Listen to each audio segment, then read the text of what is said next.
लोगों को पता है कि जो असली मुद्दा था महंगाई की, 2 करोड़ नौकरी का, जो किसानों की आय दुगनी होनी थी, एमएसपी कानून नहीं बनाए, तो लोगों को खुद पता है कि जो मेन मुद्दे पे ये सरकार हट के सिर्फ धर्म की राजनीति कर रही है। और लोग पहचान के, लोग समझ गए हैं कि जो असली मुद्दे पे ये लोग बात नहीं करते हैं। जैसे संविधान को हटाने की बात करते हैं लोग, इनके नेता है कि हम कॉन्स्टिट्यूशन हटा देंगे, 400 पार हो जाएगा। जो इनका एक मानसिकता है वो बहुत डिफरेंट है, मतलब सबको साथ लेके चलने वाली इनकी वो साइकोलॉजिकली जो इनका व्यू है, पॉइंट ऑफ व्यू है, वो बहुत डिफरेंट है। उनका है कि लोगों को डिवीजन क्रिएट करके फिर वोट लेना, सिर्फ नारा निकाल देते हैं ये लोग। उनको लगता है नारा से काम हो जाएगा, लेकिन जनता ने इनको निकालने का काम इस बार तय कर दिया है। उनको बोले कि जनता 14 में आए, 24 में जाएंगे, शिक्षा के लिए करेंगे, महंगाई कम करेंगे, एमएसपी का कानून लाएंगे। तो ये जो तमाम मुद्दे जो जिसपे जनता ने इन पर विश्वास जताया था, उन मुद्दों पे ये बात ही नहीं करते हैं कि जो उनका पॉइंट ऑफ व्यू है, जो डिवीजन क्रिएट करके वोट लेना और लोगों के बीच में डालना कि हिंदू खतरे में है। तो मैं तो भी कहूँगी हमारे योगी जी हिंदू हैं, प्रधानमंत्री हिंदू हैं, सब तो हिंदू हैं जो पोस्ट पे बैठे हैं, तो खतरा में क्यों है? तो आप बताइए कि आपके आने के बाद हिंदू खतरे में क्यों पड़ा है? क्या राम मंदिर पे आप वोट लेके क्या जनता का विकास होगा? गरीब गरीब, अमीर अमीर हो रहा है, इस पर बात कौन करेगा? हमारी जो मीडिया बिक चुकी है, मैं चाहती हूँ हमारी जो मीडिया है अपनी आंखें खोलें और कुछ प्रश्न करें जो सत्ता में लोग बैठे हैं, क्योंकि ये लोग सिर्फ विपक्ष से क्वेश्चन पूछते हैं। नमस्कार, मैं हूं सबा खान, आप देख रहे हैं नेशनल दस्तक। सपा ने मछली शहर की लोकसभा सीट पर प्रिया सरोज जी को चुनावी मैदान में उतारा है। प्रिया सरोज जी पूर्व सांसद और मौजूदा विधायक तूफानी सरोज जी की बेटी हैं, जो कि दिल्ली यूनिवर्सिटी से पढ़कर आई हैं और सुप्रीम कोर्ट में जो है वकालत कर रही हैं, यानी प्रैक्टिस कर रही हैं। बहुत स्वागत है आपका। Thank you so much. पहला चुनाव का अनुभव कैसा लग रहा है? बहुत अच्छा लग रहा है, और ये जो अनुभव है ये मैं पहले भी ले चुकी हूँ। 22 में पिताजी के चुनाव में बहुत एक्टिव थी, और बचपन से ये माहौल देखा तो कुछ नया नहीं लग रहा है, और मुझे बहुत अच्छा लगा। लोगों का उत्साह और प्रेम मिल रहा है, और लग रहा है इस बार परिवर्तन होगा। उम्र क्या है आपकी? 25 ईयर्स 5 मंथ। इतनी यंग युवा नेता, और किस तरह से आप बड़े बड़े युवाओं के बीच बड़े बड़े नेताओं से टक्कर लेने को तैयार हैं? जी, माननीय अखिलेश यादव जी ने मुझ पर भरोसा जताया है, और मुझे लगता है जब हम लोग 11th क्लास में पढ़ते हैं तो हम ही लोग कहते हैं कि एक पढ़ा लिखा नेता होना चाहिए, यंग होना चाहिए, जो लोगों के साथ उनकी बात समझ सके, उनकी प्रॉब्लम समझ सके, और जो कनेक्टिविटी ज़्यादा अच्छा कर पाते हैं। तो मुझे लगा राइट टाइम है। 25 ईयर्स हो गई हूँ, अगर हमारे कॉन्स्टिट्यूशनली 25 ईयर्स चाहिए होता है नीट, और वो मेरा कंप्लीट हो गया, और मैंने LLB किया है, और LLB के बाद प्रैक्टिस कर रही थी, और फिर मुझे पहले से था कि मुझे पॉलिटिक्स में जाना है, तो फिर मैंने डिसाइड कर लिया था, और मैं 25 ईयर्स की होगी तो अखिलेश यादव जी ने मुझे टिकट दिया यहाँ से। पहले से मन बनाया हुआ था कि राजनीति में जाना है, लेकिन किन मुद्दों को लेकर जाना है, किस विचारधारा के साथ जाना है?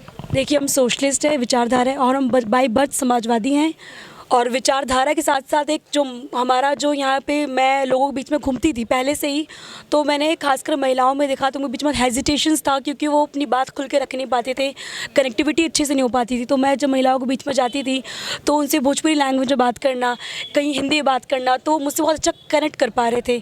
तो मुझे लगा मैं अगर जाऊँगी तो महिलाओं के लिए बहुत अच्छा रहेगा कि उनको आगे फ्रंट पर रख के राजनीति करूँगी मैं। आपका अनुभव जो अभी चल रहा है उसमें थोड़ा सा कॉन्फिडेंट लूज होता हुआ दिखाई देता है? जी बिल्कुल नहीं, मैं तूफानी सरोज जी की बेटी हूँ, और कॉन्फिडेंस की कमी मेरे बिल्कुल भी नहीं है, और मैं लोगों के बीच में जाती हूँ तो मुझे बहुत उत्साह और प्रेम मिल रहा है कि एक युवा नेता ही हैं जो पढ़ी लिखी हैं, जो वकालत करती हैं, और यहाँ पे जो प्रत्याशी हैं बीजेपी से, तो लोग मैं जाती हूँ, मुझे लोगों को कन्विंस करने की ज़रूरत नहीं पड़ती है। लोग मुझे खुद ही बोल देते हैं कि हम उनके दिख लेना है, तो मुझे लोगों को ज़्यादा कन्विंस करने की ज़रूरत नहीं पड़ती। लोगों को पता है कि जो असली मुद्दा था महंगाई की, 2 करोड़ नौकरी का, जो किसानों की आय दुगनी होनी थी, एमएसपी कानून नहीं बनाए, तो लोगों को खुद पता है कि जो मेन मुद्दे पर ये सरकार हट के सिर्फ धर्म की राजनीति कर रही है, और लोग पहचान के, लोग समझ गए हैं कि जो असली मुद्दे पे ये लोग बात नहीं करते हैं। मेरे पिताजी 10 साल से MP नहीं हैं, लेकिन 10 साल से सुख दुख में सबके साथ खड़े रहे हैं।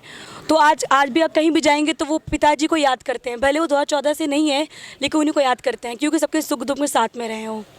आपके लिए क्या मुद्दे मायने रखते हैं? जी, मेरे लिए मुद्दे ये मायने रखता है कि पहले बात तो ये जो बीजेपी सरकार जो इनका जो एम है, जैसे संविधान को हटाने की बात करते हैं लोग, इनके नेता है कि हम कॉन्स्टिट्यूशन हटा देंगे, 400 पार हो जाएगा।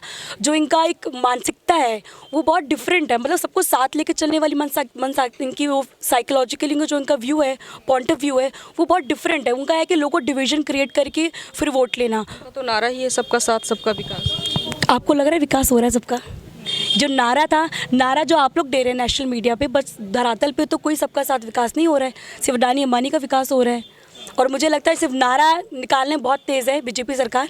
सिर्फ नारा निकाल देते हैं ये लोग, उनको लगता है नारा से काम हो जाएगा, लेकिन जनता ने इनको निकालने का काम इस बार तय कर दिया है। उनको बोली कि जनता 14 में आए, 24 में जाएंगे। आप किन मुद्दों के साथ जाती हैं जनसंपर्क करने? जी, मैं जनसंपर्क करती हूँ। इनके जो उनका प्रोमिसेस थे, जैसे कि फर्स्ट था कि नौकरी देंगे, शिक्षा के लिए करेंगे, महंगाई कम करेंगे, एमएसपी का कानून लाएंगे। तो ये जो तमाम मुद्दे जो जिस पे जनता ने इन पर विश्वास जताया था, उन मुद्दों पे ये बात ही नहीं करते हैं। अगर आप जाएंगे किसी से पूछेंगे इनके बीजेपी लीडर से कि महंगाई कितनी कम की है, नौकरी कितनी दी है, महिलाओं के लिए क्या किया है, तो सिंपल बोल देते हैं हर हर महादेव। तो इसका मतलब इनके पास कोई उत्तर ही नहीं है। इनके पास, इनको लगता है हम 2-4 दिन पहले आ जाएंगे, धर्म की राजनीति कर लेंगे, हिंदू मुस्लिम कर लेंगे और हम जीत जाएंगे। हिंदुत्ववादी पार्टी। अब देखिए, मैं तो कहती हूँ प्रधानमंत्री जी से क्वेश्चन पूछिए। आप तो मीडिया, आप लोग को तो हक है पूछने हमको तो देंगे नहीं। हाँ, हमको इंटरव्यू नहीं देते। तो वही तो कह रही हूँ, कॉन्स्टिट्यूशन है, फ्रीडम है, आपके पास freedom of speech expression media को दिया गया है, लेकिन अगर आप आवाज़ उठाएंगे तो आपको जेल में डाल दिया जाएगा, जांच बिठा दिया जाता है। तो ये चीज़ जो आप बोल रही हैं, खुद आपने एक्सेप्ट किया है, यही चीज़ तो मैं चाहती हूँ नेशनल मीडिया भी एक्सेप्ट करे और बोले कि जनता की बात करे। वो सिर्फ घर घर मोदी दिखा देते हैं, लेकिन जो असली मुद्दा दिखाते नहीं हैं। और मुझे लगता है जनता के बीच में जब मैं जाती हूँ तो उनमें एक आक्रोश भी है कि जो आप 5 किलो का राशन दे रहे हैं, कि 5 किलो राशन से क्या घर चल जाएगा? हमने आपको वोट किया था कि अब नौकरी लाएंगे, महंगाई कम करेंगे। इनके लीडर आते हैं, कहते हैं कि खाली मोदी जी का चेहरा देखा। इसका मतलब उनके चेहरे पे उनको वोट नहीं मिल रहा है, इसलिए मोदी जी का चेहरे पे वोट मांगने का काम कर रहे हैं। और मुझे लगता है इस बार जनता ने बहुत ज़्यादा अपने दिमाग और दिल में बैठा लिया है कि इनको यहाँ से सफाई करानी है। और मुझे लगता है कि जो उनका पॉइंट ऑफ व्यू है, जो डिवीज़न क्रिएट करके वोट लेना और लोगों के बीच में डालना कि हिंदू खतरे में है, तो मैं तो भी कहूँगी हमारे योगी जी हिंदू हैं, प्रधानमंत्री हिंदू हैं, सब तो हिंदू हैं जो पोस्ट पे बैठे हैं, तो खतरा में क्यों है? तो आप बताइए कि आपके आने के बाद हिंदू खतरे में क्यों पड़ा है? इससे पहले कोई हिंदू खतरे में नहीं था। आपके 10 साल में हिंदू खतरे के बीच जागरूकता नहीं थी, जब से मोदी जी आए जागरूकता आई। तो जागरूकता के लिए उन्होंने क्या किया ऐसा? आप बता दीजिए। अगर राम मंदिर नहीं किया, राम मंदिर उन्होंने बताया या फिर सुप्रीम कोर्ट ने बनाया है? इसका मतलब आप ये कह रही हैं कि सुप्रीम कोर्ट उनके अंदर है? ये तो उनका प्रोपेगेंडा है कि हम तो सपा पे ही लगता है कि गोलियां चलवाई, दंगे करवाए, लटका के रखा था, उनकी सरकार नहीं आती तो फैसले नहीं। ये जो आप कह रही है मीडिया कह रही हो, जो बीके मीडिया, गोदी मीडिया की आप भाषा बोल रही हैं, अभी जनता ये नहीं कह रही है। मैं आपको यही कहूँगी, जो मंदिर बना है वो मंदिर पूरा कंप्लीट नहीं हुआ है, उसको आधे पे उद्घाटन कर दिया है और फिर कह रहे हैं हम राम मंदिर लाए हैं। मंदिर तो बना है, लेकिन जो मुद्दे पे आप लोगों के बीच में गए थे, क्या मुद्दे पे बात कर रहे हैं? क्या राम मंदिर पे आप वोट लेके क्या जनता का विकास होगा? गरीब अमीर हो रहा है, इस पे बात कौन करेगा? हमारी जो मीडिया बिक चुकी है, मैं चाहती हूँ हमारी जो मीडिया है अपनी आंखें खोलें और कुछ प्रश्न करें जो सत्ता में लोग बैठे हैं, क्योंकि ये लोग सिर्फ विपक्ष से क्वेश्चन पूछते हैं कि कांग्रेस थी, ये करती थी। और हमारे प्रधानमंत्री मोदी जी, उनकी सुई अभी तक कांग्रेस पे ही अटकी है। वो कह रहे हैं कांग्रेस आ जाएगी तो शरिया लॉ ले आएंगे, कांग्रेस आ जाएगी तो मंगलसूत्र डर दिखा रहे हैं। मैं कहती हूँ आपको 10 साल हो गया, इनफ टाइम दे दिया जनता ने। अब प्लीज़ अपना काम बताइए, आपका रिपोर्ट कार्ड बताइए, आपने 10 साल में क्या किया है। लेकिन वो अभी जो उनके स्टेटमेंट्स है, बिल्कुल ऐसे लग रहा है कि कोई प्रधानमंत्री, मतलब कोई ऐसे नॉर्मल जो युवा नेता, जो हमारे जो धरातल को नए नेता आते हैं, वो बोल रहे हैं, जैसे कि उनको पता ही नहीं क्या बोलना चाहिए, उनको यही नहीं पता क्या शब्द यूज़ करना है। वो आके फिर हिंदू मुस्लिम पे आ गए, क्योंकि उनको लग रहा है कि फिर हिंदू मुस्लिम करने से वोट मिल जाएगा। चलिए, मैं आपको ज़्यादा इसमें नहीं उलझाऊंगी। आप युवा नेता हैं और जागरूक हैं, शिक्षित हैं, तो आप ये बताइए कि मछली शहर में क्या विकास हुआ है और क्या विकास होना है, क्या कुछ कमियाँ हैं? जी देखिए, यहाँ पे जैसे कि रेलवे ट्रैक है, वहाँ 2-3 घंटे लोगों को प्रॉब्लम होना पड़ता है। तो मुझे लगता है वो प्रॉब्लम अवॉइड करने के लिए 2-4 घंटे लोग, महिलाएं जो उनको दिक्कत पड़ता है, बच्चे स्कूल से आते हैं वो वेट करते हैं, तो फुट ओवर ब्रिज का काम करेंगे। अमूल फैक्ट्री यहाँ पे बना है, आपने पता होगा आपको, जब मोदी जी आए थे वहाँ पे उद्घाटन के लिए, तो उसमें जो लोकल एम्प्लॉयमेंट नहीं मिल रहा, उसमें केवल एम्प्लॉयमेंट दिया जा रहा है जो बाहर से गुजरात के लोग आ रहे हैं। तो ये बड़ा मुद्दा है। काशी द्वार का मुद्दा है, जो किसान लोग की ज़मीन दिया जा रहा है, जो किसान लोग धरने में बैठे हैं, उनके पास गई थी मैं मिलने, उनके सुख दुख में, तो मेरे मुकदमा दर्ज कर दिया इन लोगों ने। 2 मुकदमा दर्ज किया मेरे ऊपर। तो मैं तो कहती हूँ कि मैं लोगों को बोलती हूँ कि 12 लोग खड़े हैं यहाँ से, 12 लोग में सिर्फ मेरे पे मुकदमा दर्ज किया है, तो मैं कहती हूँ कोई तो बात हो कि जो मेरे पे मुकदमा दर्ज किया है। मैं लोगों के बीच में कहती हूँ 4-5 केस और दर्ज कर दीजिए। इसमें आप आगे मैं तो सुप्रीम कोर्ट की लॉयर अपना केस खुद लड़ लूँगी, मुझे दिक्कत नहीं है कोई केस वेस से, मैं डरने वाली नहीं हूँ। और ये जो उनका काम है, जब कोई आवाज़ उठाता है तो लोगों को दबाने के लिए केस दर्ज कर देते हैं। ऐसे मुझे परमिशन नहीं है जगह जगह बोलने का, माइक का परमिशन नहीं दे रहे हैं, गाड़ी का परमिशन नहीं दे रहे हैं। तो इन लोगों का ये तरीका है लोगों की, जो विपक्ष लोग हैं उनकी आवाज़ दबाना। लेकिन मैं इन सबसे डरती नहीं, क्योंकि मैं वकील हूँ, मुझे पता है कैसे इसको हैंडल और डील करते हैं। जैसे आप बोल रही वैसे विपक्ष को तो मजबूत रहना है ना। जी, विपक्ष मजबूत है, विपक्ष अपना तो आपकी तरफ एक उम्मीद की नज़र से देख रही है। जी जी बिल्कुल बिल्कुल। और इसी जो आप कह रहे राह देख रही हैं, जनता बहुत खुश है और यहाँ पे हम लोग 1 लाख वोट से जीतेंगे यहाँ पे हम लोग। इतना कॉन्फिडेंट? जी बिल्कुल, कॉन्फिडेंस मुझे दूसरों का क्या होगा? मुझे भी जनता पे कॉन्फिडेंस है, बिकॉज मैं जनता समझ चुकी है। ये सिर्फ गुमराह और प्रोपेगेंडा की राजनीति करते हैं, ये विकास की बात की राजनीति नहीं करते हैं। आप आएंगी तो पहली प्राथमिकता क्या होगी युवाओं के लिए, खासतौर पर महिलाओं के लिए? जो 30 लाख वैकेंसीज खाली है गवर्नमेंट जॉब में, उसका भरने का काम करेंगे हम लोग। पुरानी पेंशन बहाल करेंगे, अग्निवीर स्कीम समाप्त करेंगे।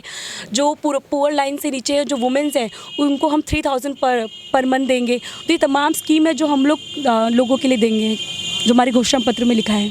क्या कहेंगी मछली शहर की जनता से? मछली शहर की जनता को मैं कहूँगी, मछली शहर की जनता ने ठाना है कि 14 में आए हैं, 24 में जाएंगे। धन्यवाद। तो प्रिया सरोज जी शिक्षित युवा नेता हैं, पहला अनुभव है, लेकिन देखकर नहीं लगता है, क्योंकि एक प्रभाव रहा है, राजनीति घराने से बिलोंग करती हैं तो उसका भी असर दिखाई दे रहा है। बहुत ही बेबाकी से, निष्पक्ष तरीके से चुनाव लड़ रही हैं, क्योंकि युवा हैं। युवाओं के क्या इच्छा है, महिलाओं को समझने में बहुत बेहतर तजुर्बा है कि हम महिलाओं को समझ पाएंगे, युवाओं का मुद्दा उठा पाएंगे, नौकरी के लिए, शिक्षा के लिए हम आवाज़ बन पाएंगे। इसके लिए ये मछली शहर की जनता से जा कर जनसंपर्क कर रही हैं, अपील कर रही हैं। अब देखने वाली बात होगी कि उम्र को देखकर तो आपको लगेगा कि बहुत कम अनुभव होगा, उम्र क्या है, और ये राजनीति कर रही हैं, लेकिन जब बात करने से अंदाज़ा लग जाता है कि कितनी मजबूती है, मुकाबला कितना जोरदार होने वाला है। फिर मिलूंगी आपको ऐसे ही किसी नई शख्सियत के साथ। देखते रहें नेशनल दस्तक। नेशनल दस्तक की आपसे गुजारिश है कि अगर इसको बचाना चाहते हैं तो नेशनल दस्तक को सब्सक्राइब करने के लिए रेड कलर के सब्सक्राइब बटन को दबाएं, फिर बेल आइकन की घंटी दबाएं। नेशनल दस्तक को बचाने के लिए बहुत जरूरी है कि हर खबर को शेयर करें, लाइक करें, कमेंट जरूर करें।